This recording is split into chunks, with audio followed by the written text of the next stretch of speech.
Hey, everybody.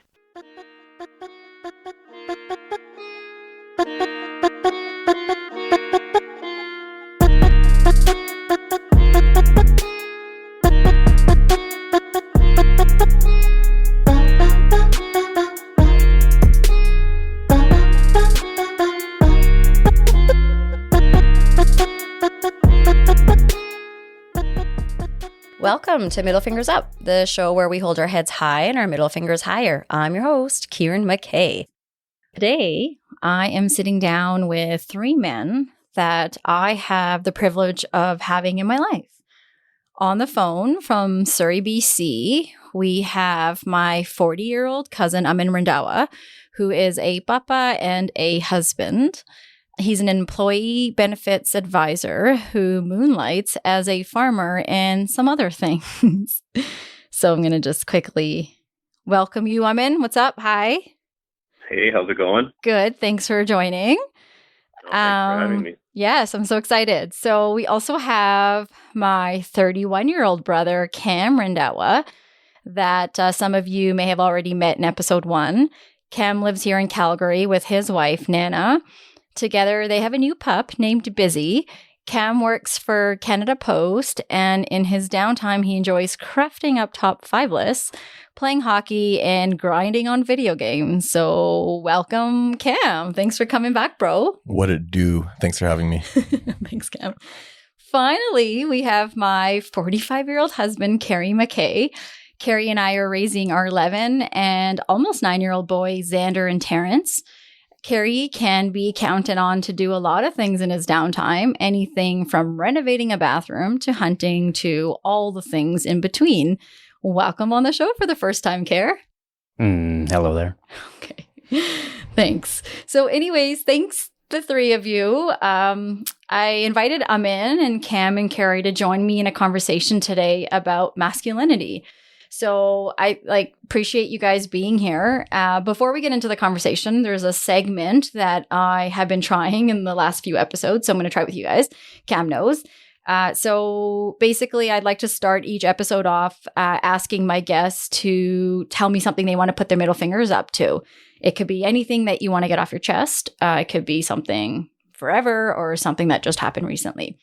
And I have said in the last few episodes that I'm willing to reserve my spot to anyone that wants to send me an email or let me know what's been bothering them, and we can, get it off your chest, and I'll, if it's appropriate, say it for you.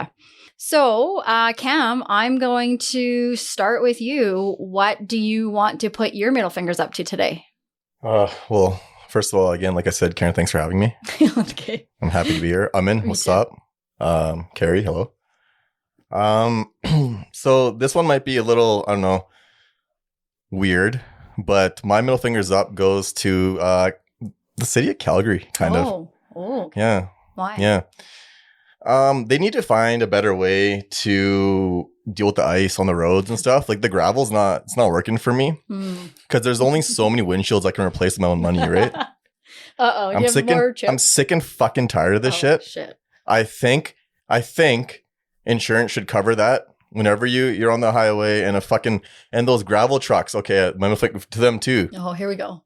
Like it's a gravel truck. Why there's like boulders in the back of these things? They come out, they hit your windshield. Yeah. They leave a fucking big scar, a big fucking crack, and then it's $1,000 to replace because everyone nowadays has like a smart car. So the windshield is super expensive. You know what I'm saying? Mm-hmm. Oh, I hear you. You can't get insurance. I have insurance, but it covers glass insurance. Oh, you can't get it, yeah, but like that's bullshit though, man. Like the city should pay for this. At least like once a year, you should be able to your fucking windshield cracks because of our boulders are on the back of these gravel trucks. I hear you, bro. Thanks for, as you said the last time, I think this is the thing. In episode 1, I kind of had to, bring you to pause, and you have a lot of things about this topic that we should unpack later. So that was an aggressive middle finger up. Well, I appreciate it. Thank you. I wanted it to be. Carrie, I'm going to ask you, what do you want to put your middle fingers up to? I think my middle fingers up will be to the different middle fingers up. What do you mean? I don't know. I watched when I was a kid and watching Tom Cruise give the finger. It was all with his knuckles out and kind of weird. and I'm showing you it right now that no one can see. They can't see it. It's just a weird, different middle finger. Can we just like settle on a middle finger?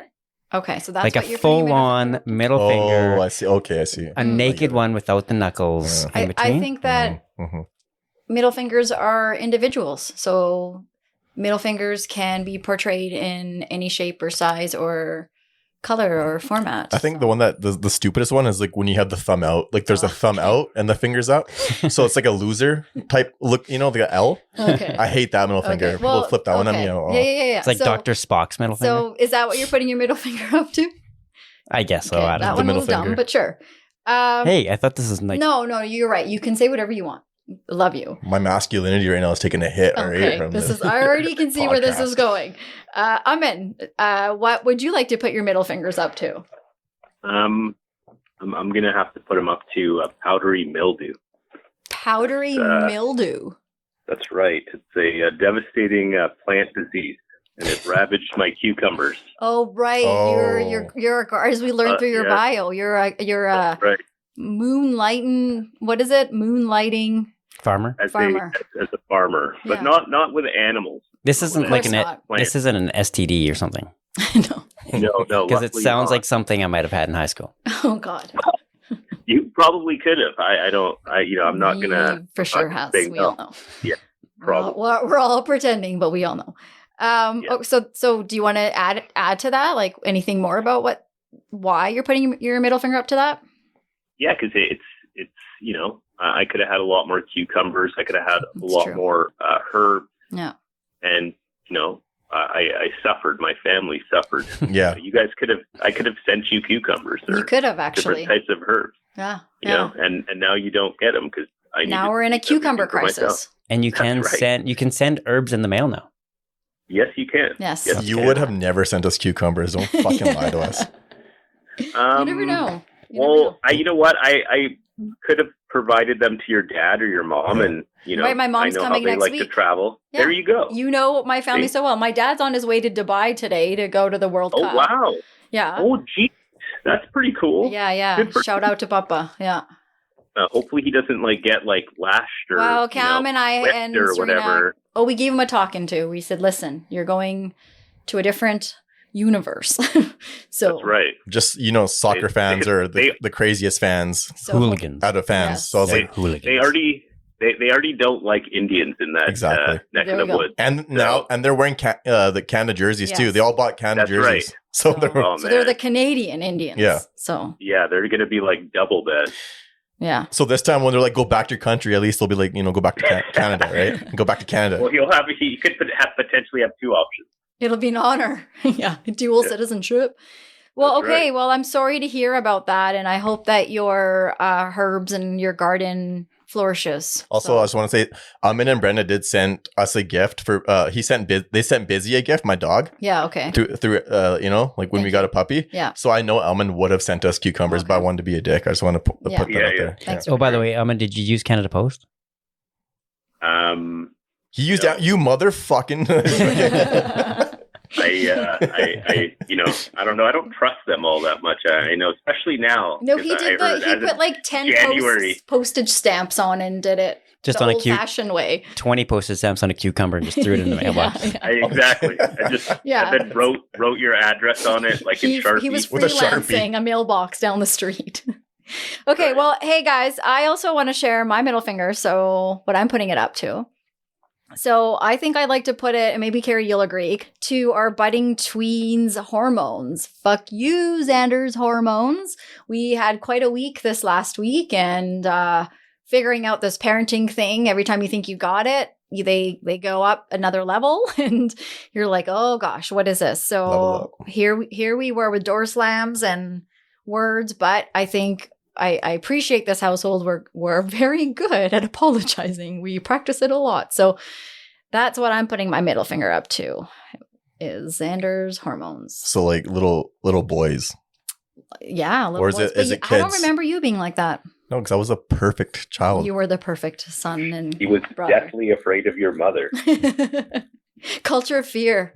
Man, is that familiar? Right. Yeah. It's very true. Yeah, it works. Fear-based. So why did it worked on us, but God forbid I scowl in that way my mother does to me, to my kids, and they burst out laughing because they think I look hilarious. Yeah, that's because we didn't prime them when they were young. Yeah. man. Kudos. Yeah, kudos to us, I guess, for trying to do it better. We just emotionally abuse them now. Yeah. Well, you call it emotional. I call it guilting. Guilting. Yeah. That works very well. Yeah, I'm trying to milk that as long as usually I can. On my puppy, like when he's acting up, I just put him outside in the backyard. I don't know. We'll try that next time. I don't know if that works with good advice with humans. Yeah. But.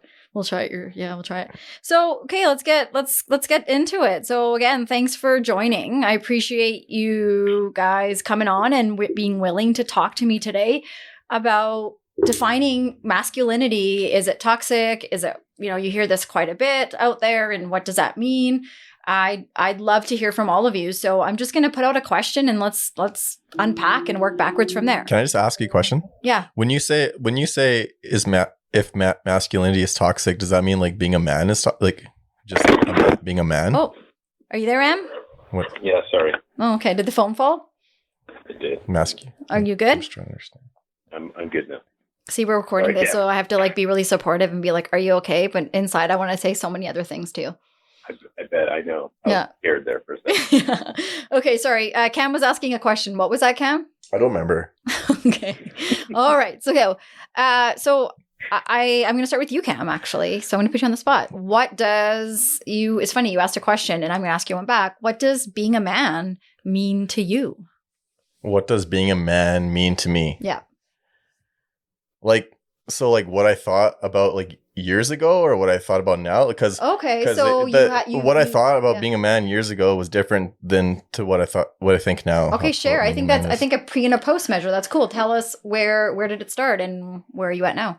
I don't know. Like growing up in the early 2000s, being a man meant like being strong, tough, not taking shit, not showing any emotion. Yeah. Being smooth with the ladies, Oh. Knowing how to drive a car fast. Oh, right. Yeah. Some other bullshit. Furious. I don't know. That's what it was being a man back then. And then, I don't know. To some people, being a man is like being a millionaire, like a billionaire, a trillionaire, some sort of like heir, whatever. Mm-hmm. Like, power. Yeah, power, money and stuff. But, I mean, as I am a man now, I think. You're not sure? I don't know. Being a man, I think to me is just similar. It's like being a good human being, like just being a good human is, I don't know, is what matters to me. Like, what does that look like? What does being a good human look like? Just like, take care of yours, take care of your family, take care of your people, which, like support them, be there for them. That doesn't mean like buy them a fucking house, buy them, you know what I'm saying? Just like emotionally, whatever, be there for your people that you love. And then acknowledge that, you don't know what other people are going through. So even if you have a bad day, try to be nice and humble. I think another thing, personally, what makes you a man is how men handle stress is the biggest one for me. Mm-hmm. Because I suck at handling stress. Yeah. Like the tiniest thing like sets me off. Yeah. And I see like, a lot of people, a lot of guys around me, a lot of friends, like family. I see how they handle stress, and that I take that to heart a lot, I think, about being a man, So like when you see others around you handling stress, you take their stress to heart? No, just like how they handle, like, just for like a story, for instance, my wife, Nana, her cousin, Manu, who lives in Montreal, there was a wedding in Toronto. Yeah. And her cousin lent his Jeep to a cousin to pick up somebody from the airport and to drive them somewhere. And they got into an accident. Oh shit, with the Jeep. With his vehicle. Yeah. And like the first thing he said was like, "Oh, you guys are all good, right? You guys are okay?" Yeah. And they're like, "We're so sorry about the car." And he's like, fuck that. Like, he's like, whatever. Like, that's whatever. Mm-hmm. And I think I would have handled that differently. I would have been like so stressed out about, of course, like their lives are very important, but I would have the vehicle, all this stuff. So I'm like, I met him a couple times before that, and just like she told me that story, and just from I have like a different respect. It's just like it's inspiring. Even like like Carrie, I'm in of like there's a lot of stories we can talk and like how they handle their stress. Right. It like it makes you a better person. Like I feel like it makes as a man, it makes me a better person. Like this the whole stress thing, handling stress. It could be like bills, having kids, or like like all this stuff like. There's so much stress going your job. There's so much stuff going on in your life. Yeah. And just seeing how you handle that. But I think you're right though, in the way that you're observing it, because I don't think we all know how to do it. So you're saying that the fact that he has this awareness about it is like he's winning already in some ways? Yeah, like it's kind of like those things where I guess playing basketball or whatever, it's routine, it's doing it over and over, and the more you do it, the better you get at it. Yeah. Right. So obviously, like I'm like so much older than you, right? So I've done it quite a bit. You're so much older than all of us, hon. Right. And same with and maybe I don't know how old this cousin was or whatever, but it's like it's like putting a new tool in your tool belt, right? I also think like environment plays a factor too. So how. Maybe you two are around. I don't know. Are you guys around the same age or? Pardon me? Me and Manu? Yeah. I think he's 27 or so he's a couple years younger than me. He's a couple years younger than me. So you guys are and I have like because also like the first time I met him was a wedding in Montreal where me and Nana went to. Yeah. So and I stayed at their house. Yeah. So like I hung out with them a lot and like a lot of like, and it was how our Indian weddings are. There's a lot of stress going on. Right. And it was his close cousin, like very first cousin. Yeah. So he was like involved in the wedding, and I was just seeing them taking so many L's, like so many losses. There's so much shit going on, and the way this guy handled himself, man, it was like it's like we all. I was like, damn, dude, like choice, how we want to handle it, and sometimes we attach to stress in a way of it's my fault, it's something bad happened versus what can I learn from it or what can I take from this, and I think. We all have moments where we do one or the other. And I think Carrie's right. Like good for you for having this level of awareness where you're wanting to grow and be better. Like what I hear you really saying under all that is I want to evolve. And my definition of a man is sort of fluid. It's evolving. But it's crazy because like I notice like, like my everyday, like I go to work, one thing changes in my job and I'm like in my head raging and I'm like, why? Yeah. But then it happens still. So it's like I kind of know it, but it happens still. So it's like, you're trying to fucking figure that out. Right. So what's the like, the awareness. Yeah, the awareness. Yeah. Awareness is there, but like it's now like the brain part or whatever, the mental part, like trying to like handle it Carrie differently. said, make it a routine. Yeah. Make it so that you're remembering it. It's not an afterthought. Mm-hmm. So what about for you, Amin, when you're hearing what Cam's saying, anything resonate with you or would you add something different? I mean, I think a couple of things just because of, I'm in a different place, like Barry said, in my life than Cam is in his, but in terms of where his originating thought on what it was to be a man. Yeah. Mine, I was, 10 years prior to that, so sometime in the 90s, but it was the exact same thing. Be tough and non-emotional and be strong and never back down. Well, didn't you weren't you a WWF fan? Of course, WWE. Karen. We all were. Well, when I was growing up, it was WWF before it was WWE. That's right. That's right. I remember that too. I remember your guys' like rings and wrestlers and.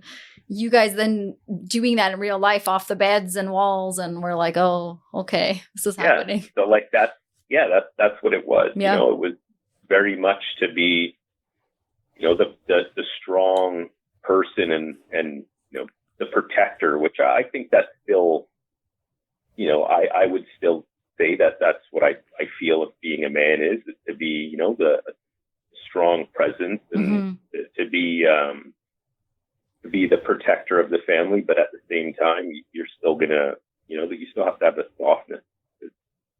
It's hard for us to be so, masculine and strong and non-emotional, and then, think that we're gonna raise, boys into men who are gonna, not be like us. Totally. So, yeah.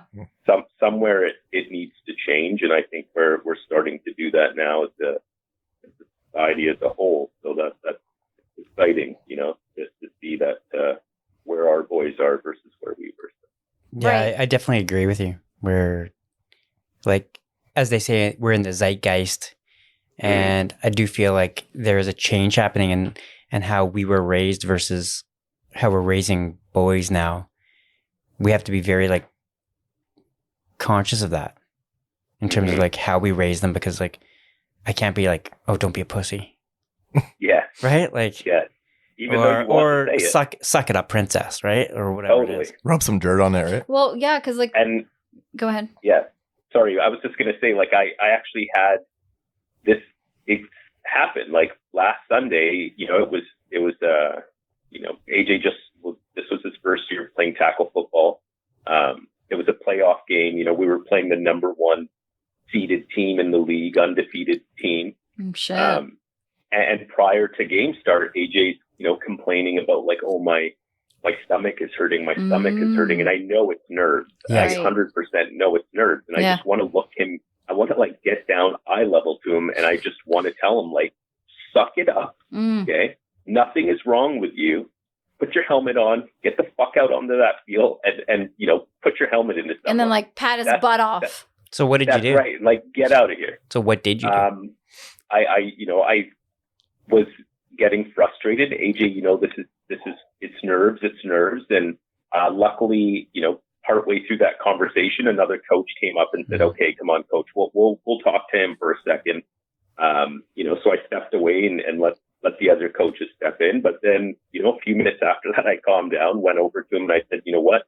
I know what you're feeling, and I understand that you're scared, and you feel as though, it's actually medically something inside your stomach that's keeping you from wanting to play, but it's your nerves, AJ. Like, I know this. We go through this a lot, so I need you to trust in me that, I'm telling you that you can play, and you're going to go out onto the field, and you're going to be there with your teammates and your brothers, and you played this entire season for this moment, so now you got to go out there and be there for your teammates." And he said, "Okay, I'll try." And, so he went out there, he did what he had to. And, 15, 20 minutes later, he came up to me and said, "You know what, Papa, it was nerves. I don't feel that anymore. It's not hurting anymore." You gave him some language.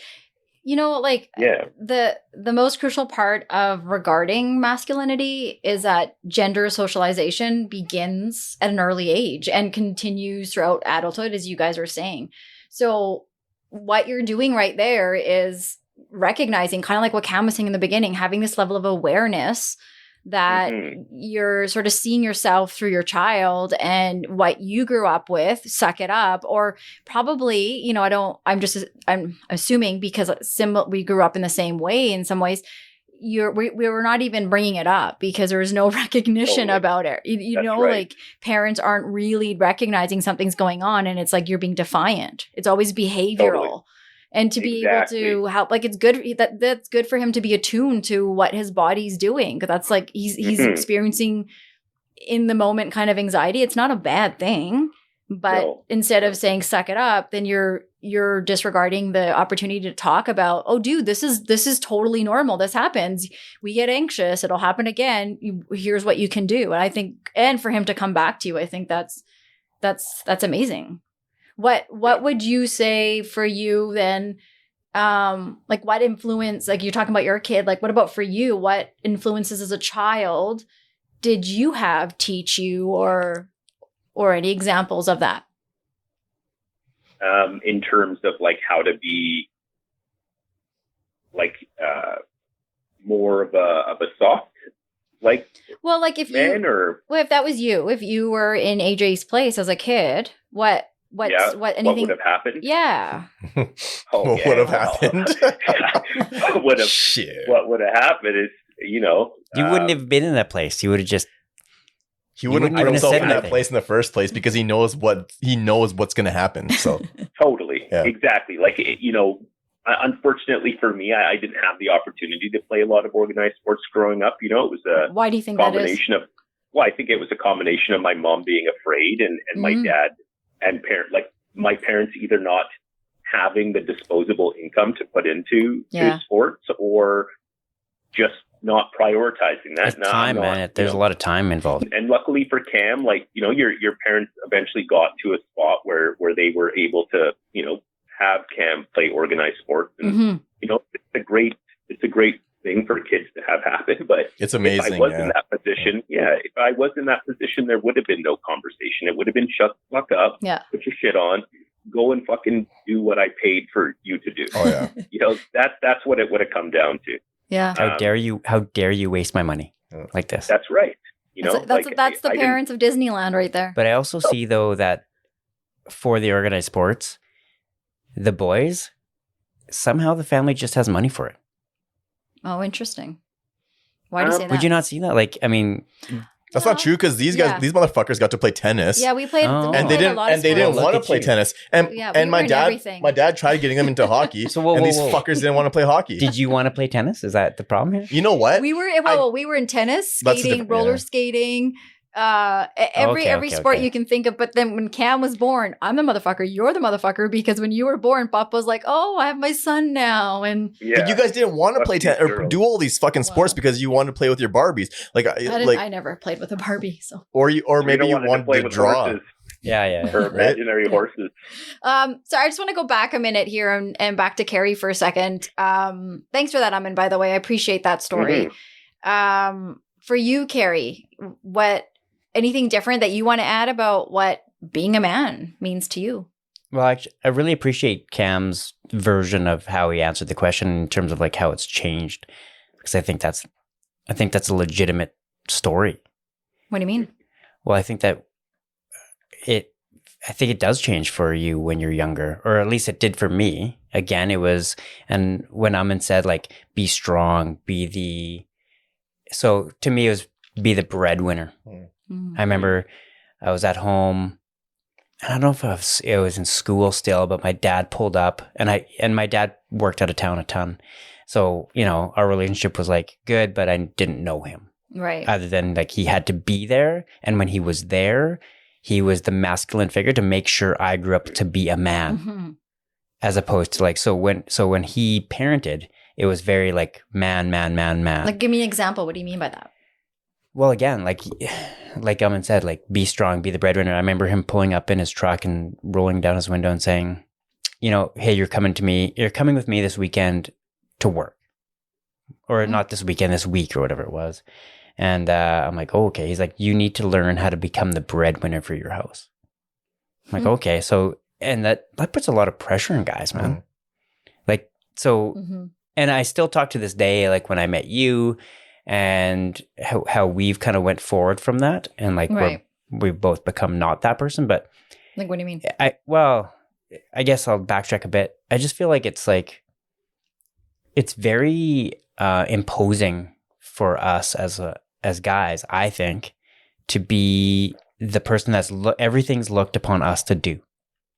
Right. And that's how I always thought of it as like, you got to do this, you got to do that in the house. You got to mow the lawn. You got to do the plumbing. You got to, build this. You got to figure everything out. You got to figure it all out. All the crappy jobs. Figure it out.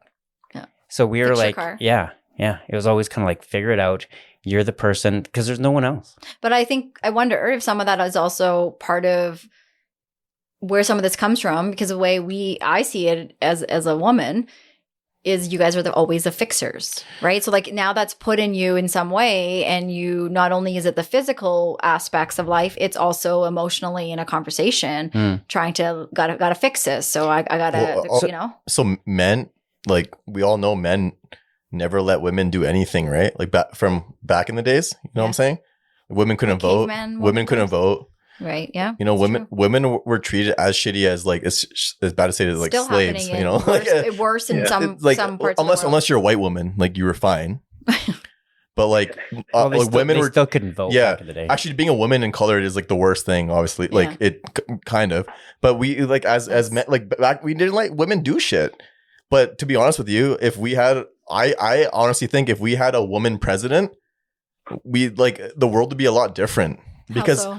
Because men, we're just like fucking like, you know, like we just rage, man. They're just war like this, fight that. Yeah, like fuck this guy, man. I'm killing everybody that you know. Like, you know, that's how we are. Like, well, I guess no, but I don't think we are, and I think that's why we're talking right now is because I think that's what we all think. Yeah, I think that's what we think we should be. Well, it's being, but I think it's being allowed, right? It's being like. What do you think? Like, what do you think? What do you think we should be? I guess. Like as a man. Yeah, like I mean. Because I always have this like dichotomous or this conversation in my head all the time. I mean, even Kieran was telling me a story about, you know, when Cam was doing something and I'm in my head, I'm having an argument with myself about like, what a fucking pussy.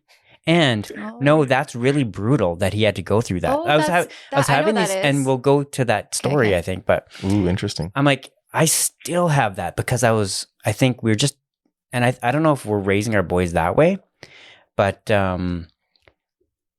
again, it's like we have to take charge. We have to be the strongest. And I'm like, I'm a little fucking guy. So for me to be strong was to be, I guess, wiser or a little more like adept or a little quicker at something. But either way, I had to be the better one. Mm-hmm. And what you said, I think really resonated was like the provider. You have to be the provider, the protector. And that, I mean, that's a lot of pressure on somebody. Well, and I think something that goes, and I don't want to get too much into it, but like when you think of even like toxic femininity, I can never say that. It's like you guys are bred to be like, you're saying, feeling like the protectors. And for women, it can be feeling the need to be with a man because men protect and men are supposed to keep you safe. And so I think there's something that goes hand in hand there. And I think that, do you guys think that things are changing in a sense? Or do you think that we have a long ways to go? I think things have changed and things continue to change. But I think a lot of it is just like lip service. Like, what do you mean? Like, I don't, you know, a lot of it's just like people saying like, yes, this is what it is. And like, you know, especially like dudes who are like super, like feminist, you know, like I feel like so many of them, they just do it because they're like, oh, like this is what we should be doing now. And they're like, yay. But like riding the wave. Doors, that's right. But behind closed doors, it's just like normal. Like they're not doing anything different. It's like they're a single dude who's like, you know, shit talking people on social media or whatever it might be. Like the Black Lives Movement, I think was that in so many ways too. Of totally, we where people were just like, this is what we should do. I'm going to post this like black page, like, you know, and I did my part. Image, in and that's it. Now I've done this, and it's like you just go on like living your normal life, and nothing's changed for you. Correct. So it's, I think we're definitely changing, and but we're very far from, I think, where we, you know, can or should be as a society. So can I ask you a question? Because I know you just said that you think it's a lot of lip service, and you know where and that in the background or whatever. So I do like hunting trips and go out with like guys things, right? Yeah. And when we're out with these guys things, I would think that the people that I surround myself with now are pretty good. Like we all just actually converse, we talk, we have like emotions, we like maybe not, and this is another story, but maybe not like emotions like we're not tissuing and whatever, right? And yeah. But when you're out with because I know you hunt, when you're out with your hunting guys, is there like some stuff that you're like, whoa, that's a little much? Oh, of course. Of course. You know, and not to throw anybody under the bus, obviously, that you're going with, but like, totally. Is there an example to that you can share? Because, I mean, to me, that's it's just a lot. There's not a lot, but you know, from certain, you know, from certain friends, just being like, oh, you know, like maybe we can get the girls out. Well, someone's gonna have to bring a barrel of wine or whatever, you know, like things like that, not Fur so coats. egregious. Yeah. Exactly. Like, things like pointing that out. But I think there's definitely friends that I have now that, that we definitely have more of an emotional connection in terms of what we talk about. It's not just about like stupid, nonsensical things. But I feel like I only have one friend that's like, that's where we are. Everyone else is, sort of a combination of that, or not on a very emotional level, still sort of closed off. I wonder if part of that is like our generation, we're kind of we're the ones that are sort of in between transitioning. Mm-hmm. It's like when technology took off and going from, whatever, no technology to all these computers and what, and then to where it is now.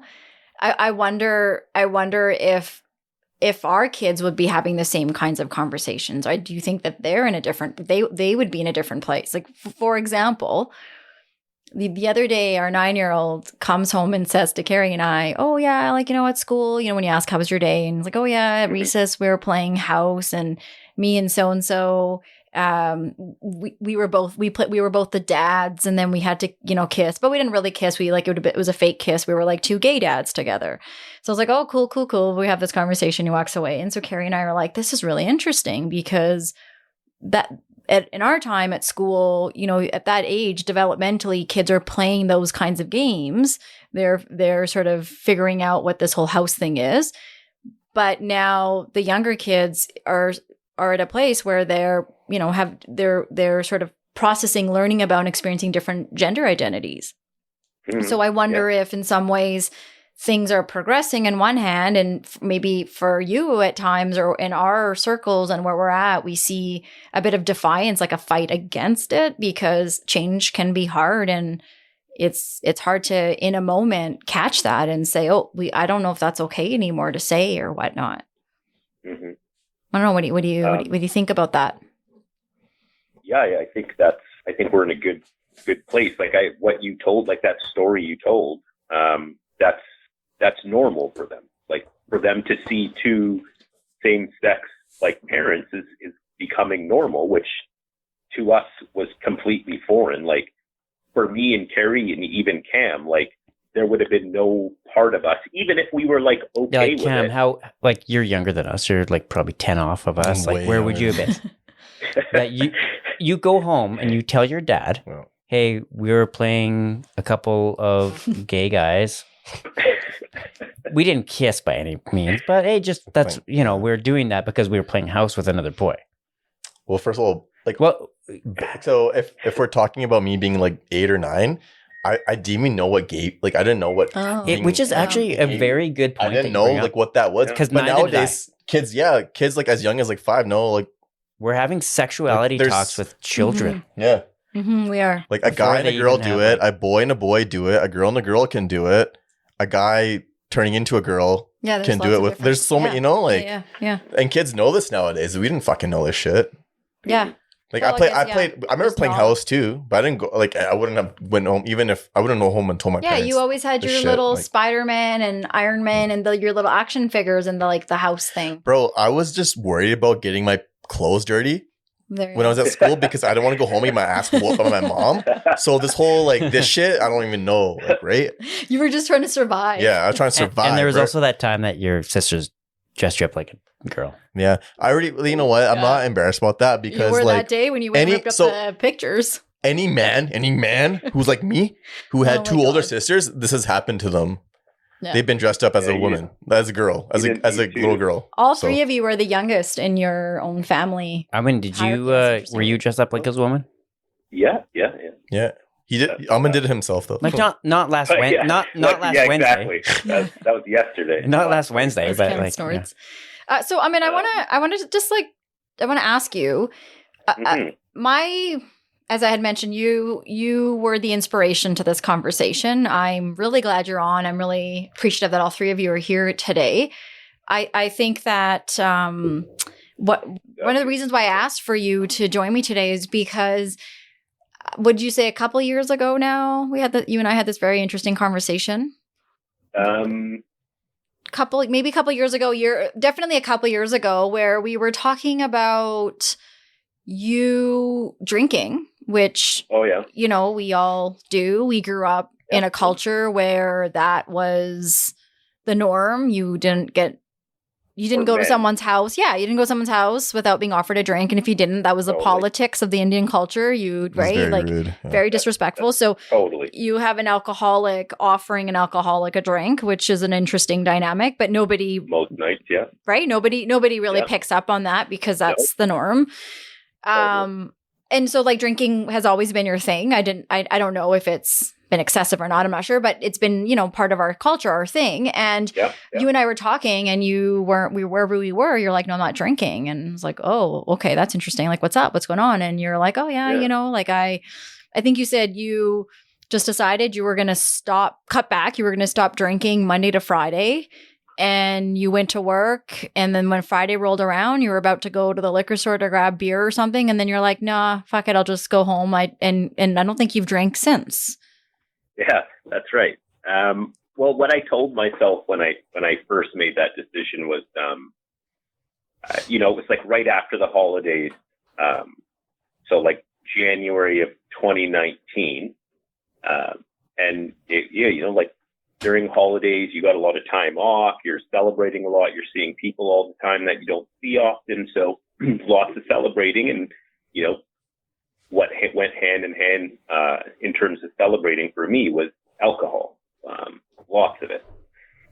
So I told myself after that, originally what I told myself was that, you know, I'm going to take a few days off just to give my body a break. Like you know, that was a lot of booze over the holidays. So let's see if we could just go at least till, you know, Friday we can drink. So I said, okay, fine. You know, I went through, and then, on Friday I was driving home, and I was going to stop off at the liquor store. And then before I knew it, I was almost home, and I'm like, oh shoot, I didn't stop by the liquor store. And I'm like, fuck it, I might go later or whatever, but I'm just going to go home, or I'll just grab some tomorrow. And then I got home that night, and, you know, that entire week, like, I had just felt better. Interesting. Like, I just felt better. Like, there was no, you know, it wasn't like I started exercising as well and eating better or anything. I just stopped drinking. And then, so I went through the week, and Saturday came, and I'm like, you know what? Fuck it. I think I'm going to go one whole week, like 7 days without booze, and see how I feel. Right.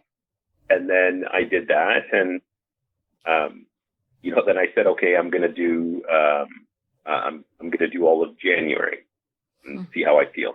And then partway through January, I saw this, like, advertisements for Dry February, which the Canadian Cancer Society, you know, sponsors or whatever. And, you know, your grandfather, my uncle, had recently passed away from cancer. And I'm like, you know what I'm going to do? I'm going to raise some money in the name of my uncle, and take my non-drinking journey another month. Wow. And then, by the end of February, I was just, you know, I started to be more honest with myself in terms of why I stopped drinking. And it was getting to a point where I felt it was like I needed to drink more than I did. Interesting. Like, you know, whether it was on a daily basis, whether it was a beer or whatever. But at the end of the day, I realized that whatever was there when I started drinking, most likely by the time it was time to go to bed, there was nothing left. Whether it was 3 beers or 6 beers or 9 beers or a bottle of wine or whatever it was. It's like whatever was in the house kind of thing? Pretty much. Like whatever was in the refrigerator. I probably wouldn't do the wine or whatever, because, you know, that's read as wine or whatever. That's being a pussy. Big time puss. Okay. That's right. And so, I was, you know, I was more honest with myself that I needed to make that decision. Otherwise, I was going to go down a road that so many men in my family have gone down and are continuing down, regardless of whether that's with alcohol or some other form of substance, addiction. So there was not like one catalyzing event. You just kind of relaxed into this thing? Because that to me is like, well, you brilliant. He did say that one, there was like that excessive holiday drinking. Well, that that's maybe he kind of was like, I need a little break. But again, to me, that's every like Christmas, right? Like, so, or like for all of us, like we do at Christmas time, right? So, but there wasn't like an event that happened that you're like, no, whoa.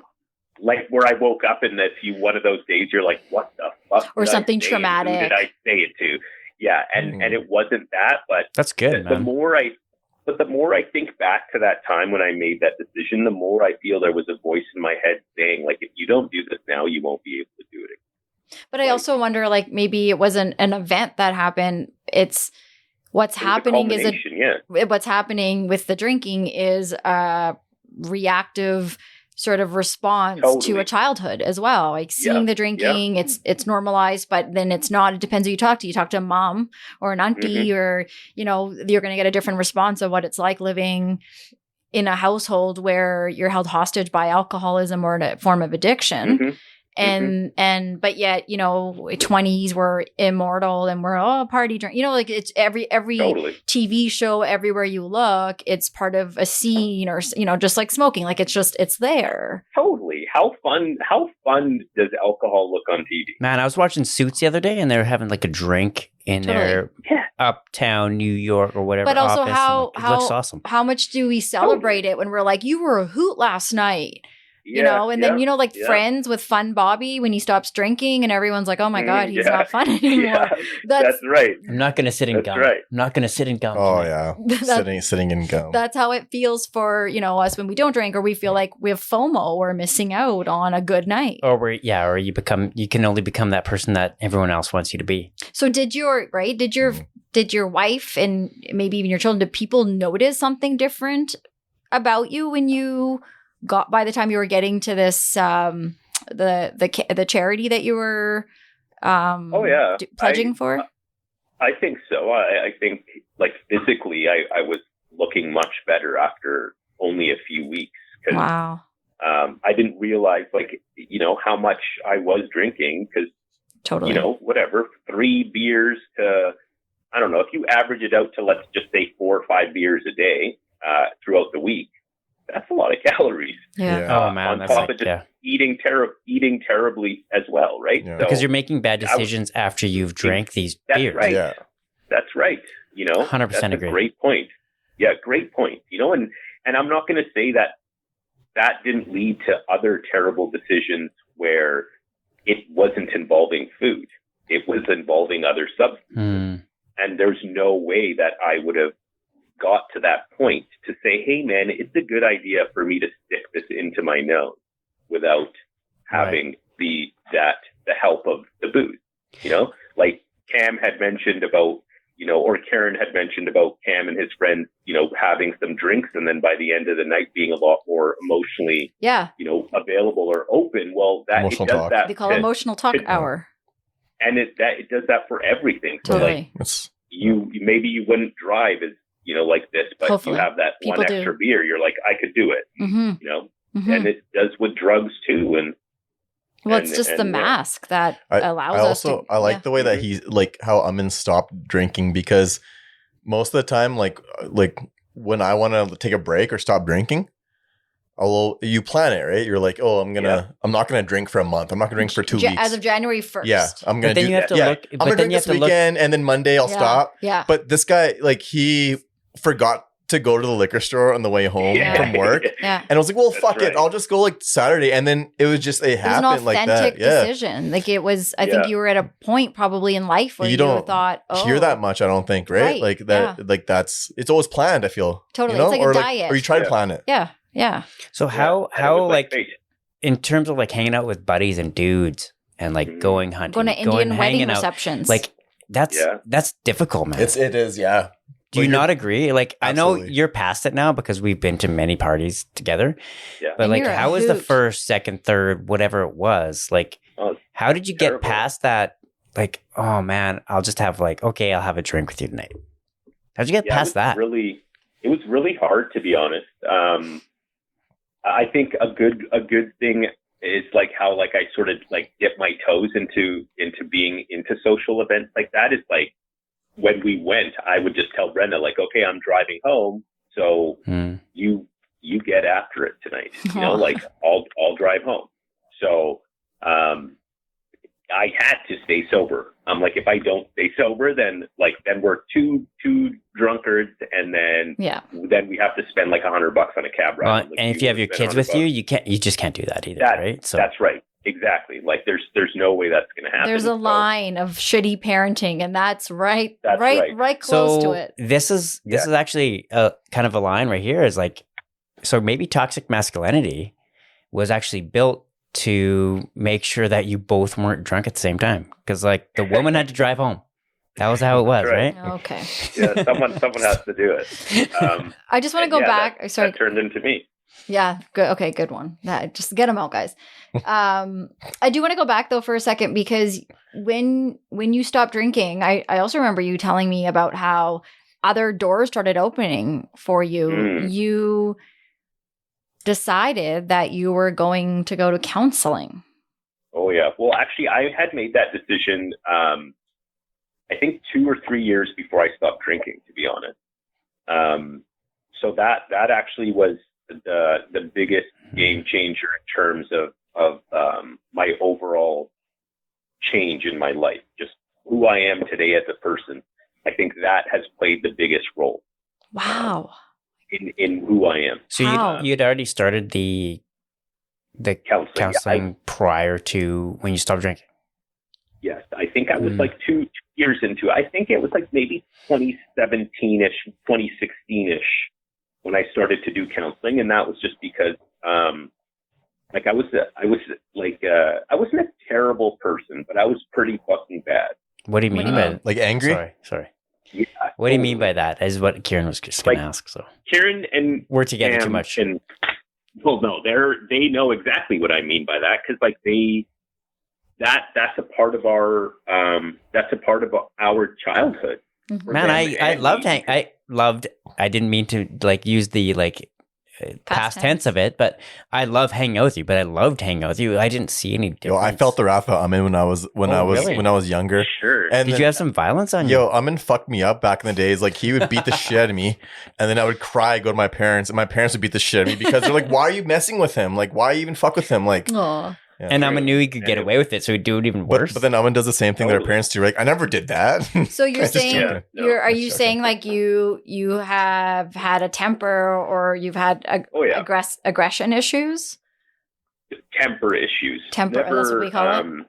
Yeah, like never. Well, I guess aggression too. I don't know. Yeah, sure, that's scary. Whatever it is, right? Like it's in our blood. As a person, like at that time, like I'm not a large human being, but I wasn't small at that time. Like I was probably like 230, 240, like 60. You're ripped, bro. You're ripped, bro. No, definitely not. I was a ginormous. We're not going to get into bench pressing in leg days here, guys. No, definitely not. And like my children were very small at this time. Mm-hmm. So like a yelling large human being is like very scary. Well, I'm a tiny one, and I'm a yelling one too, and I agree with you. I hear you. Yeah, it can be for sure. Mm-hmm. And your mom wasn't big. When your mom yelled, she's the scariest person I know in this world. Totally. Yeah. Same with my dad. And and it just came to a point where I thought like, there's no way that I can. I honestly felt like Brenda would just leave me eventually. Interesting. Like I thought she would just be like, fuck it. Like, I can't live my life with this fucking guy. Had she brought that up to you? Like, had she even like stated anything to you that there was some like discomfort there or whatever it was? Yeah, for sure. She had, like, I think she had brought like, you should probably talk to someone, or, it had come up. And I think I had even mentioned it too, like after a few fights of ours, and generally our fights is just me yelling and Brenda sitting there because that's just who she is. Oh my God. I love that woman. Brutal, that woman is a gem. Yeah. You treat that woman like the royal gem she is. I know, right? So like, I was like, I had to figure it out. So I was like, fuck it. I just, said it after a big fight. But where did that come from for you? Because like, honestly, like we don't do this. We don't go talk to people. We just suck it up. We just deal with it. So where did that, like there must have been something that made you have to go or think you should or whatever. Was it Brenda telling you to do that? Or, I mean, obviously you made the decision. Like it was fear of losing my family. Yeah. Like I was just like, you know, because I'm like, this is not like when our parents like were together, like maybe not for you, Carrie, but you know, like for the Brown kids, like back in the day, like, you know, my dad is the same way that I was. He was like that as well when you know, when he was younger.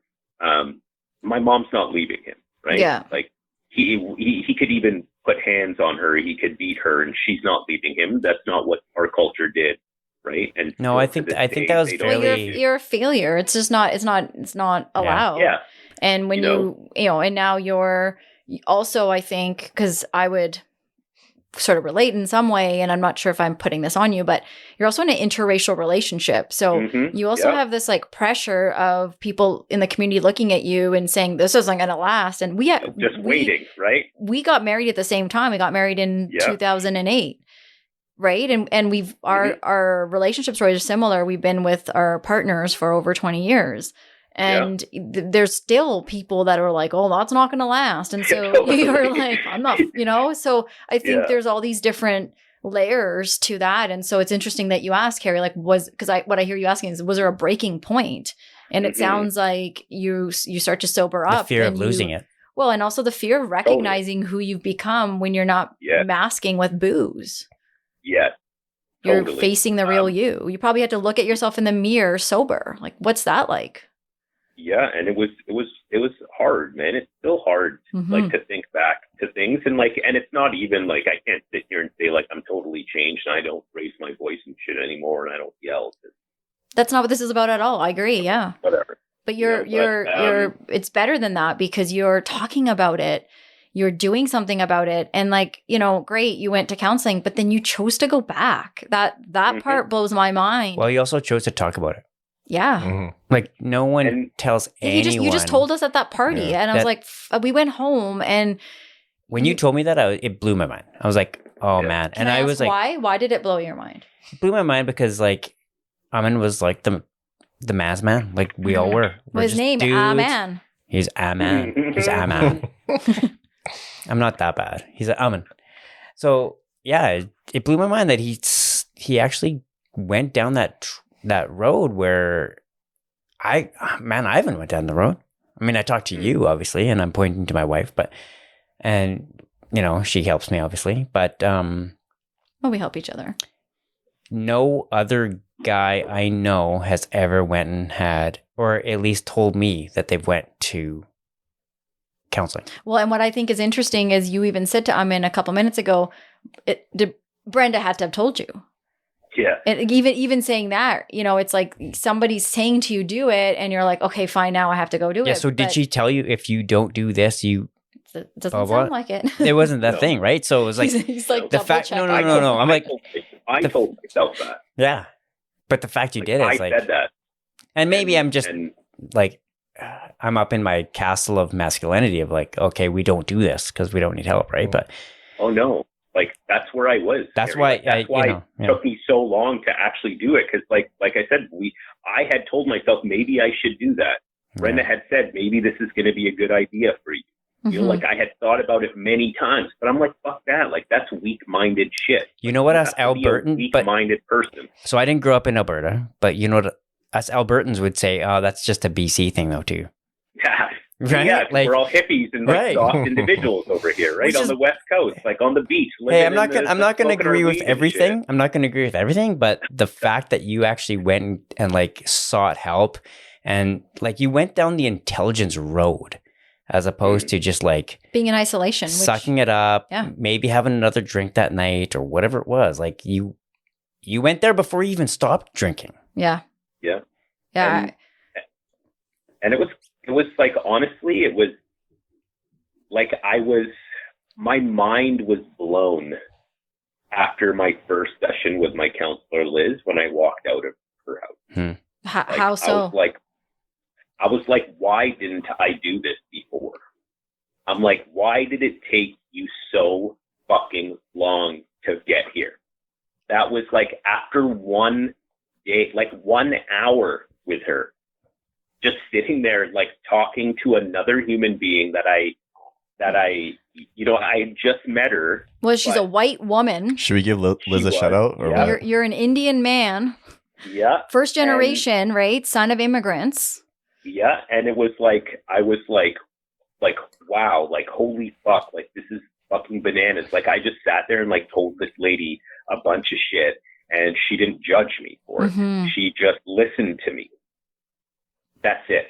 Like, she just listened to me fucking talk. And like, I would just, I don't know. It's just, it's for that's why I talk so openly about it.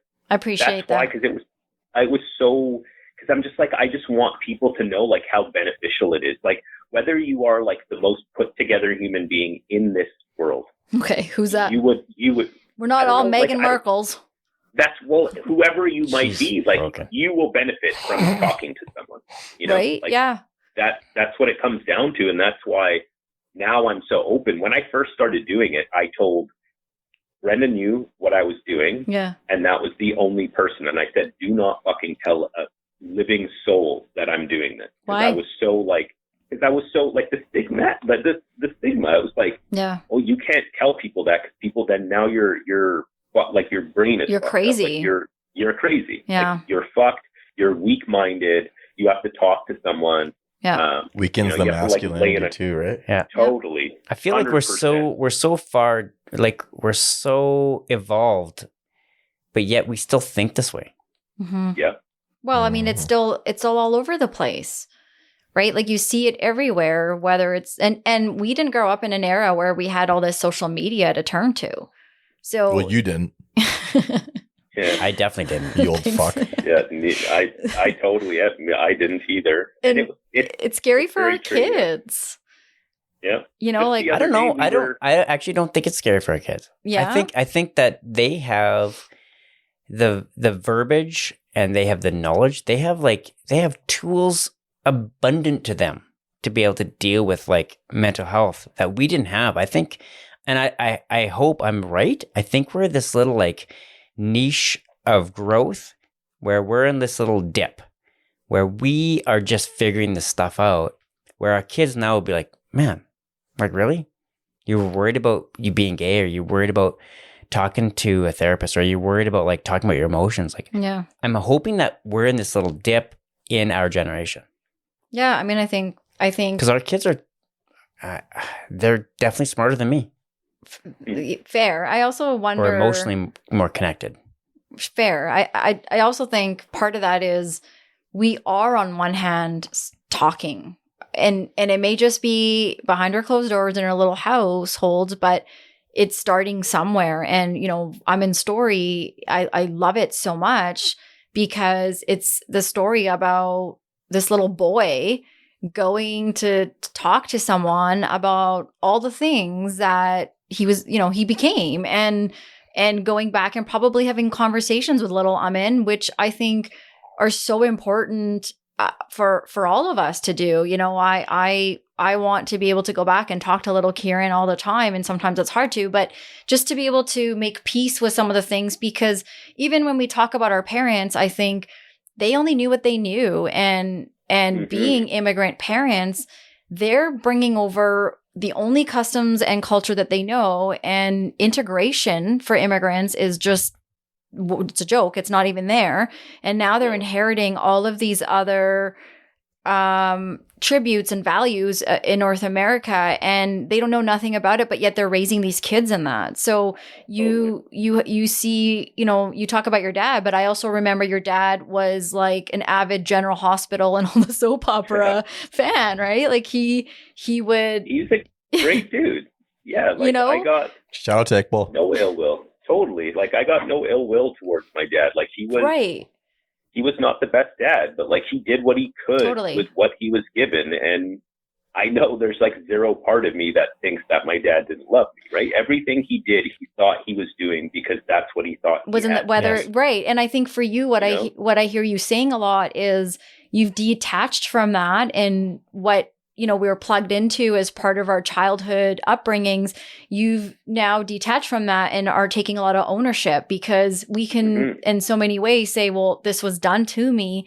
Or we can start to say, well, okay, now what sense do I want to make of it? And I appreciate you being superhuman and saying, I don't have it all figured out. Like I still have a temper, and so sometimes we expect to get to the end game, and that's again fluid. It's evolving, and I'm curious what your kids like. What have you talked to your kids about? What's your dialogue at home about counseling? Your wife is a registered therapist now too. That's a career change that, so counseling must come up in some form. So curious how you explain it to the kids. My kids just each had an hour-long session with their counselor today.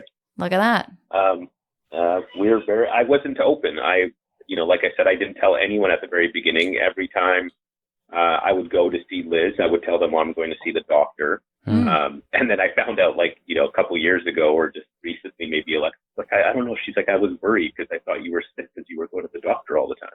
And I was like, oh, that's hilarious. I was going to see Liz. So then eventually I started telling them, I see a counselor, I go and talk to this person, and it just helps me, be a better me. And they're like, oh, and then we just we were very open about our feelings with both of our children, and just it's okay to be emotional, and it's okay to have emotions, and we just offered it. Would you want to talk to someone? If you could just, you could talk to this person about whatever you wanted to talk to them about, and be open, and they're not going to judge you and tell you what to do. They're just going to listen to you. And they were both very open to it. So we did it. And, I like I said, I think it's beneficial for everyone. So, yeah.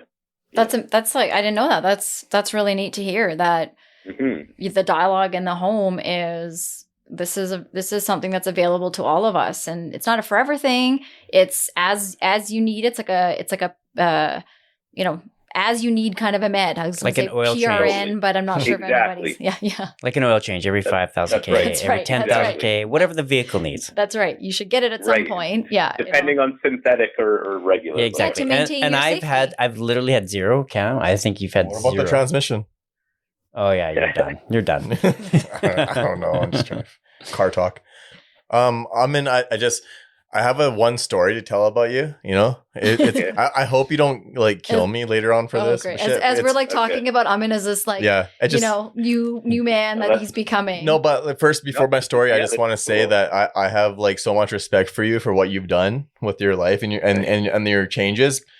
Because I remember when I first started drinking when I was 18, I was drinking with you. Yeah, and we were drinking quite a bit, and for you to do what you did, I have lots of respect, because of course, alcohol is a fucking poison. That's just to begin with. We all do it, not all of us, but we all drink, and so it's a poison. But I have a story about Amin. I remember back in the days when he had his temper and his rage. Okay. It's a good one too. I didn't see this part of him, so I'm interested. So this is a good story. So I don't know if Amin remembers this. He might do that thing when you tell your parents, remember when you did this to me, and they're like, that never happened. I never hit you. Shut up, right? Yeah, Amin might pull that shit. But let's see. No, I think he's fairly woke. He's woke. So I think I was 11 or 12 years old, and we all from me, Amin, Dada. Our grandpa. I saw our grandpa. Amin's uncle. So Amin's dad's brother. We all lived on the same block, by the way. We grew up on the same block. Back in the day, but this is nothing. In the same house, right? No, this is okay. So anyways. At one point. Me, Amin, my dad, Amin's dad, my grandpa, Amin's uncle. A lot of generations there. We drove to Calgary to see a CFL game, the Lions and the Stampeders play. So we drove down to McMahon Stadium to watch that. We watched a game, yeah. Okay. And no, you guys were still in. You guys were still in BC. Oh, we hadn't moved. But were we together still? Or at this point, I think because I was. I'm where was my invite, man? I didn't have my invite. He was 11 or 12. Yes, I was 11 or 12. So you guys, or I could have been younger though. That's the thing I don't remember. Upset that he wasn't invited. I was like, where was I? Where the fuck? You don't want to see what Amin did to me. But anyways, so it was so funny. So I don't know who. I think Amin might have, but or maybe I did. We had a sign. We had a BC a sign for the Lions and shit. And then so we go to this game, road trip. We're there, like we're hanging out, we're watching the game, and then I remember like I don't know why I got like as a kid I got salty. I was like being all like sad and shit about something, and then I remember Amin being like, Amin was like, he's like put the sign up, like put the sign up, right? Like show it up, like you know, like we made it, put it up, and I was like I don't want to, and then he's like, I remember being like put the fucking sign up, right? And then I was like I don't want to. And then he's, this is so funny. He's like, if you don't put that fucking sign up, I'm going to throw you on the fucking field. I remember him saying that shit. So then like, I grabbed the sign and I put it up. I was like, bam, like we're here from BC or wherever the fuck it was. I remember like a poster with a small tear going down your. Yeah, it was like a small tear going down, right? And I just always think of that. I think about that story. I always laugh. It's funny, right? Like your older cousin like bullying you and shit. Super like, funny, man. That's just, you know, destroyed emotionally. But I just wanted to tell that story about him. But he's nothing like that anymore. No. I don't. Do you remember that? I don't remember that. He said I knew you would remember that shit. Because you were drunk. Do you remember the road trip? Do you remember that? No, there was. I don't. So then, Cam, you must have been way younger than 11. Yeah, maybe you weren't. Maybe Carrie wasn't even around then. Yeah. I'm like that. That would make me like 20. And there's no way I would have gone on a trip with my dad. Weren't you at that point in so what, you were 17 and drinking? Or Princeton? I remember this, doing man. that whole grow up?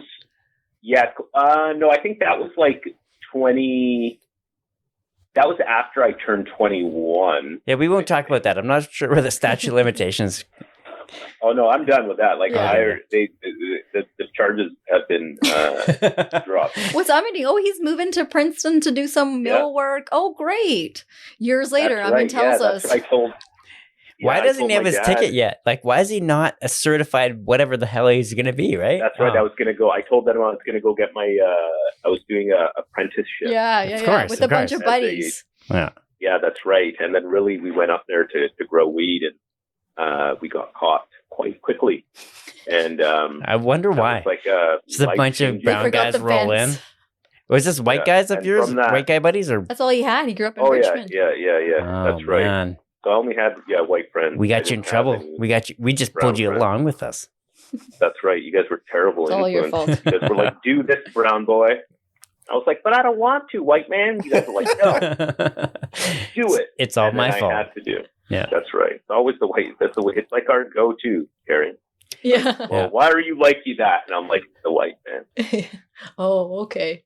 It's allowed. I mean, I think it's time now for this part of the segment.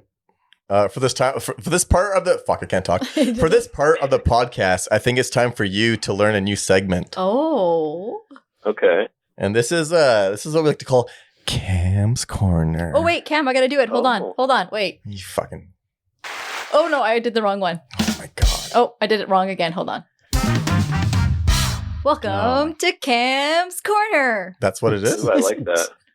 Sound like some Eric Andre shit right there. That's totally. What it sounds like. Actually, now that you say it. 100% that was on the desk and shit. Oh god. But so this is Cam's Corner. All right, what are we doing? And what we're going to do for Cam's Corner is we're going to do a top 5 segment. So I have a top 5 segment that I'm going to put you guys on the spot for here. Great. Okay. Sorry, this is his thing. He does top 5s now, so. Can you shut up? What if he's not here? Then it doesn't happen. It doesn't, unless I'm like lounging around. If this goes well, then maybe he'll get a little spot weekly on a reel, like a weekly this isn't reel. And this ain't going well. It's not going well so far. He plays his cards right. Yeah. I don't give a fuck about any of that. I just like doing top 5 segments. It's so much fun doing top 5 segments. Anyways, but for tonight, what we're going to do is we're going to do top 5 albums. Oh. So everyone's going to think about and it's no genre. I don't give a fuck if you listen to techno, country, rap, alternative. Wait, are you saying albums? Are you talking about top 5 albums all time? Like, no, well, or like no. Or like a tape? Just, no, like, I don't know what an album is. And no, like top 5 records. Like, what do you say? Top 5? Oh, I'm just kidding. Musical outputs. I don't. Musical outputs. Top 5 albums, your choice, whatever genre. It doesn't have to be. Okay, I got it. Put in the top 5, whatever. Oh, like 1 through ranked. 5. It doesn't start ranked. It doesn't have to be ranked, but like try to rank it if you can. Okay. But I already know it's tough. So who wants to go first on that? Karen? Oh my God. This is like... Karen, you want to go She's already first? writing it. She's already, I know, I can see her writing. Because I get a lot of pressure when he does Okay, this. well, I'll start. Your writing's ugly. Hey, I thought it was nice. What happened? Her writing, I'm the not- kids can't read it at all. You used to have nice writing. What happened? No, she pushed Okay. like Are you going to go? letters together that you can't even tell. It looks like... Are you going to go? Okay, Carrie's going to go top 5 albums for him. So this is like historical. I'm not going to take anything new. It's all, This is like emotion to me. You know, you're on So an number island and 1 shit. would be Snoop Dogg. But like what album? Yeah. No, the first one. I don't know. I don't know the names of these. Oh, things. fuck. You got to know the names of the albums. The first one. Dog, like, what was his first album? Like, was it Murder Was the Case? Doggy Style? No, like no. that shit? Like, I think it was Doggy Style, wasn't it? So Doggy Doggy Style? Style. Let's just say that one. That was number 1 for me right now. And this is just talking to like emotion, right? And like ranked number 1. yeah. Okay. Well, I don't know. It's in there. Another one would be House of Pain. Okay. Oh. Okay. That was probably the 2nd or 3rd CD I ever bought. House of It's Pain. emotional connection The first to that. one, I don't know what it's called. Yeah. Number 3 would be Dangerous from Michael Jackson. That was my first ever actual CD I bought from the Sony store because we didn't have CD stores in Prince Albert, Saskatchewan at the time. So if you wanted to buy a CD, you had to actually go to like Sony store where I bought my Discman or whatever, right? Is that right next to the Radio Shack? Oh, for sure. It would have been. It would have been It would have been in the vicinity of, yeah, for sure. So what am I got 3 there. Number 4 would be Tragically Hip. Okay. Oh, And Classic. that would have been like, and again, I know songs, I don't know albums. So we'd go from there. It would be like one of the first Tragically Hip. Whatever Bob Cajun was on, right? Yeah. That One of the album. first Tragically, no, I don't know if it was it, but regardless, it'd be Tragically Hip CD or album. And then Early 90s, if I'm on 5 now, Yeah. I'd go Live. Live. Oh, Live. Live's first CD. I sat out in Little Red Park and we listened to that for hours. Drinking, of Who the course. fuck's Live? Live, man. Live? Dolphins, like Cry. Dolphins Cry, like those guys. The guy was the waiter in... He's a bald dude. In Fight Club. The Yeah, singer? anyway, Okay. we'll wait till Oh, the aha Jared moment Leto? comes. No, No. wait. Jared Leto wasn't in Fight Club. I'm sorry. He was in Fight He Club. was in yeah. Fight Club. Was he in Fight Club? Yeah. Jared Leto wasn't. So, anyways, It's not those are him. It's not mine, him. and I know those Don't worry. are full on. Those probably Yeah. are full on '90s ones, but Okay. that's like if we're gonna say emotion about it, Nostalgic, right? yeah, Yeah. nostalgic. It's hard. Oh my gosh. Live or Is it- Let alive? Amin Sorry. next. Is Amin Amin ready? next. Anyways, yeah, Amin can go next. Sure. Okay. He's locked and loaded. My first one here may surprise people, but it is the soundtrack to The Lion King. Oh. wow. I thought you were gonna say Pavarotti, but you know, Like the That's- live action Yeah. Lion King or like the Real 94 live. early Hakuna Matata. early 94? Yeah, the OG, man. Like Damn. the Matata days. original Lion King. Shit. Okay? Good one, Amin. I, like I didn't know that. Disney albums Yeah. could. Hakuna Matata. Damn. Yeah, it's a good one. Hakuna Matata. So did you have that That's CD? hilarious.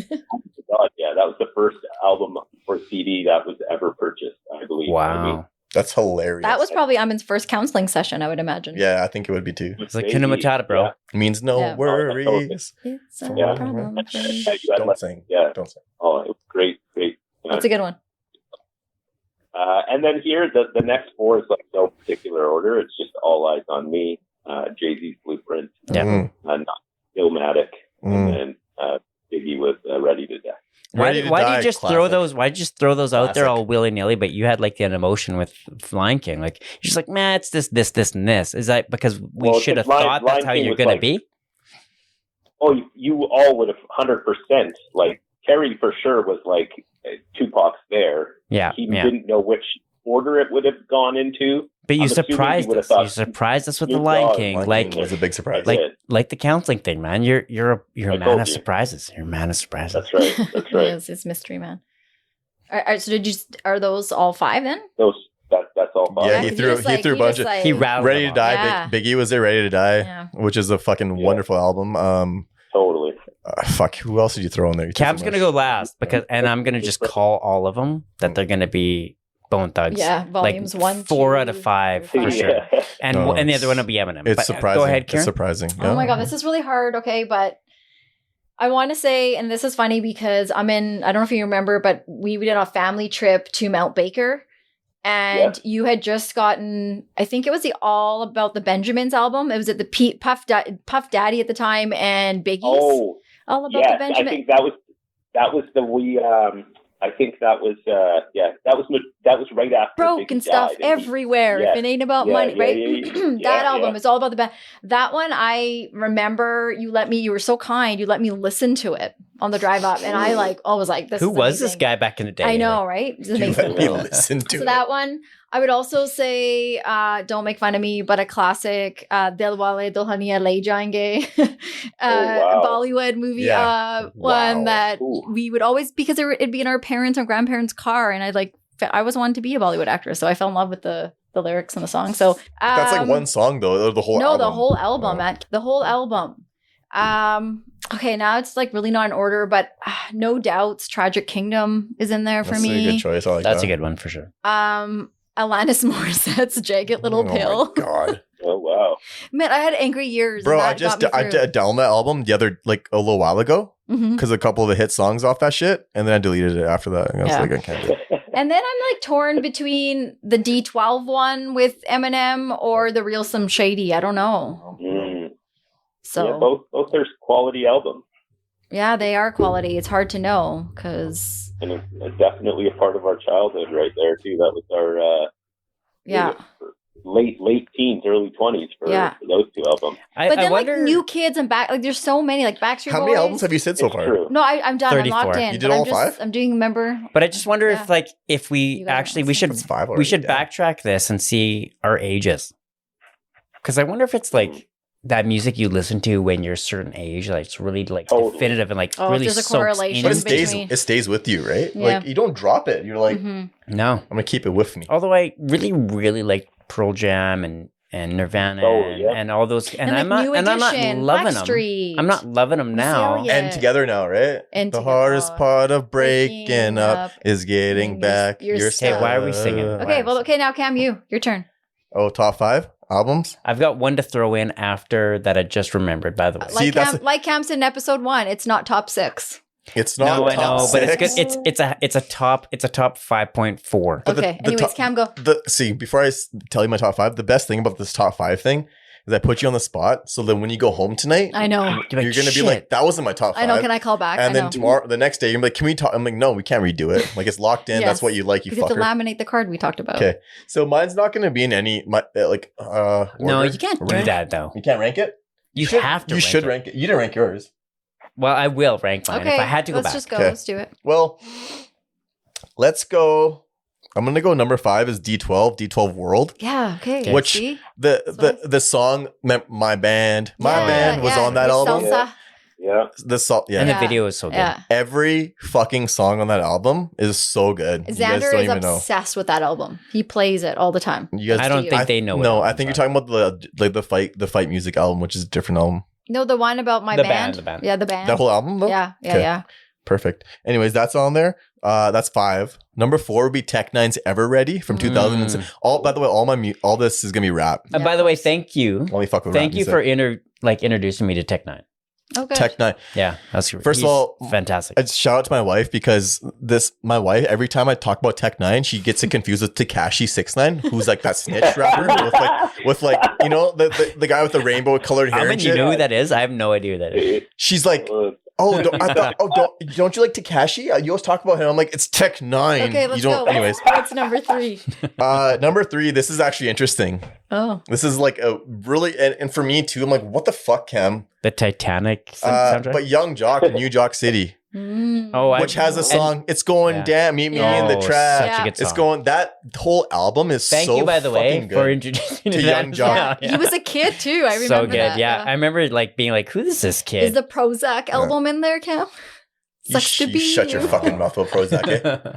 Prozac. They're a saints. Were they Barbie Girl? No, that was different. Okay. Next though, number 2. You guys are like, where's the Bone Thugs Harmony? Yeah, but this is legit.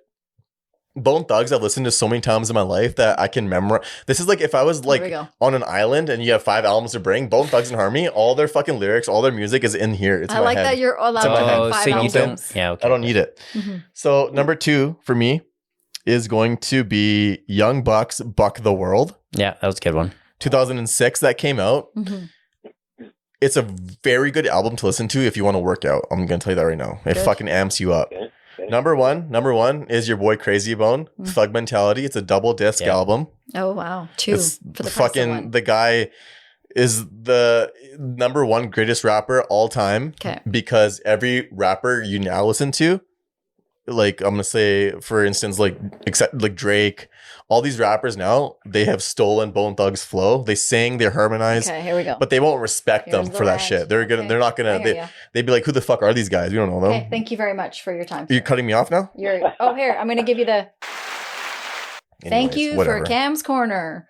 Well, then you just go on your rant. Can I throw in my last one? Oh yeah. Okay. Carrie's top 6. What are you gonna throw? No, 5.5. Isn't this shit? Because I actually thought about it. I was like, when we went to India, we listened to Jazzy B. Oh, Romeo, the Romeo album. And it was a tape, actually. And we took that thing, every vehicle we went into, every Toyota, every Tata, every whatever the hell vehicle that was not Canadian that I've never seen before, we're throwing that in, and everyone had a tape player. And we're listening. It was so good. Okay, anyways, we're done. Sorry. That's a good one, Carrie. Thank you. Respect. I appreciate that. That was such you were just getting mad at him for adding, like, the viewers don't know, but you were just yelling at him because you wanted to add an extra. I seen that. I seen it. Listen, guys, I feel like we can keep talking, so I just want to I had all these notes today, but I didn't need any of them because you guys stole the show. I really appreciate everything that you brought up and the places you were willing to go. I just want to ask, I want to ask all of you, and I'll start with Amin. Like, what's one thing out of today you hope to leave people with? That it's okay to be like vulnerable and take that step, whatever that step for you might be, whether it's stopping doing something, whether it's starting to do something, whether it's going and talking to that counselor, whatever, vulnerability is something that we all struggle with, and it's okay. But it's like this massive strength and bravery, yet we're seeking that strength in other ways. So I think that's well said. Appreciate that. What about for you, Cam? What is one thing you hope people will leave with today? I kind of agree with Elman said the vulnerability thing. It's because a lot of like us guys don't like to be vulnerable because also we're scared to tell our friends because like our guy friends because it's like, oh, we got to be strong. We can't tell them how we're feeling unless I'm drinking. Right. Then it's okay, right? Yeah. Right. Yeah. So I agree with that too. It's like, it's okay, even though sometimes it's the hardest thing. You can feel that pain in your chest and I need to tell someone something. Yeah. It's okay, Yeah. Just don't cry though. Don't be a bitch. Oh, I'm joking. That was so well said. I'm joking. Yeah. But gotta put a joke in there, right? Yeah. I appreciate that. And what about for you, Carrie? One thing that you hope people will leave with today? I think it's growth. I think that as guys that we show our like vulnerability for sure. We show it a different way. We support each other differently than maybe like we should or we whatever. Like, but I think we need to like even when Cam said he's watching and and trying to grow from what he's watching. Mm-hmm. And when Amin saying, well, he's what Amin did and he's doing is fantastic because he wants to grow. Yeah. Mm-hmm. And I think growing and vulnerability put together is like two things that we're in as men we don't look at ourselves as being that, and we're doing that, and we're not viewed as people that can grow. Mm-hmm. Yeah. And maybe that's a bit of a masculine take on it, because we do grow, but I don't know. I always think, well, there's this thing like we're not growing. We don't grow. We're just how we are. We're stoic. Like my dad was stoic, right? Mm-hmm. Like he never moved. He was just who he was. you know, and then later on, and I see it from Kieran and Cam's dad, when he started cooking, I was like, wow, that's fantastic. Like this is a guy who was like that, and sorry if I don't know if it's offensive or not, but he's like a typical guy, like a typical Indian guy, but it was a typical guy for me too, where like Christmas was done or Thanksgiving was done, and all the guys just go to the living room, and the women do the thing, and that we're all such typical guys in that realm. And we don't cook and blah blah, and then we all cook. And I'm sure, you do too. We're all kind of like... I only eat because you do cook, so thank you for that. But right. But there's been that transition, and I think like growth is a big thing. Totally. Like, just try to grow. Try to grow into a better person, I guess. That's a great point. Yeah, I'm going to leave it at that. I don't think there's anything more that I could add to what the three of you said. So appreciate you guys being here. And I just want anyone that's listening to know that this conversation today was a door opener. We're just beginning to talk about it, make sense of it in our homes. If you are interested in asking more questions or wanting to talk about this topic, feel free to reach me at info@mfupodcast.com, as well as my Instagram site at mfupodcast. Really appreciate you guys being here. All right. Thanks, guys. Yeah, thank you. Thank you. Thank you.